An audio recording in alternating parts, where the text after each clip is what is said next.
मित्रांनो, आम्ही जी चूक केली ती तुम्ही करू नका. तर हे बघा मित्रांनो, आपला गाईचा गोठा आहे. यामध्ये शेण टाकलेलं होतं मित्रांनो. तर ते पावसा अगोदर शेण काढलेलं नाही, त्यामुळे खूप असा चिखल झाला आहे त्यामध्ये शेणाचा. हे बघा,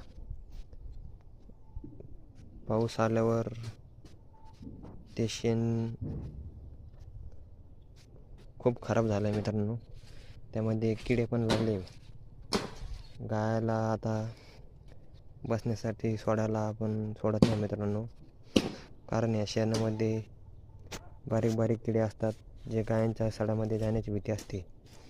गायांना या अशा ओल्या जागेवर बांधल्यावर गायांना त्वचेच्या आजाराची पण शक्यता असते मित्रांनो. त्यामुळे आम्ही जी चूक केली ती तुम्ही करू नका. पावसाळा चालू होण्या अगोदर गोठ्यातलं संपूर्ण शेण बाहेर काढून घ्या, जेणेकरून गायांना पण बाहेर गोठ्यात मोकळं सोडता येईल आणि आपल्या गायांना आजार होण्याची भीती नसेल.